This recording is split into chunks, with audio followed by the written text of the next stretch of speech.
اگر گھر کی تھکاوٹ کی وجہ سے، کام کاج کی وجہ سے وہ اپنے مرد کو، اپنے میاں کو اپنے پاس نہ آنے دے، اس کی جنسی خواہش کو پورا نہ کرے کہ مجھے تھکاوٹ ہے، میں یہ کام نہیں کر سکتی، تو ایسا کرنے سے بھی کیا عورت کو گناہ ہوگا؟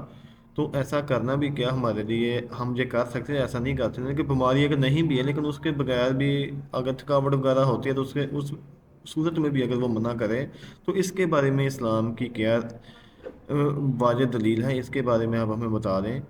تو اس کا سوال ہم مفتی صاحب سے جانتے ہیں اور اس کا آنسر بھی جانتے ہیں، اس کے بارے میں کیا آنسر کرتے ہیں۔ تو اس سے پہلے ہمارے چینل کو لائک اینڈ سبسکرائب اب لازمی کر لیں، اور آئے ہم سوال کی طرف بڑھتے ہیں اور اس کا آنسر جاننے کی کوشش کرتے ہیں۔ تھکاوٹ کی وجہ سے شوہر کو قریب آنے سے منع کر سکتی ہے۔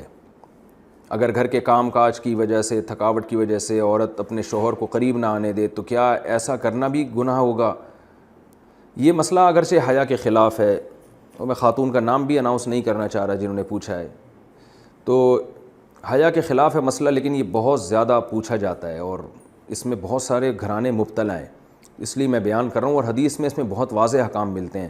آپ صلی اللہ علیہ وسلم نے فرمایا جو عورت شوہر کو قریب نہ آنے دے اور شوہر اس کی وجہ سے ناراض ہو کے سو جائے تو اس عورت پر پوری رات فرشتے لعنت کرتے ہیں۔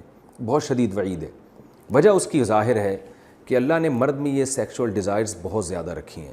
اگر عورت اپنے شوہر کا اس معاملے میں ساتھ نہیں دے گی تو مرد کے قدم جائیں گے گناہوں کی طرف۔ وہ دفتر میں لڑکیوں کو دیکھے گا، وہ ٹھرکی بنے گا، جو کہ بن رہے ہیں آج کل۔ تو عورت پر لازم ہے کہ جی دوستو، آپ نے اس کا آنسر دیکھ لیا اور مفتی صاحب نے تو بہت ہی اچھے الفاظ میں بیان کر دیا کہ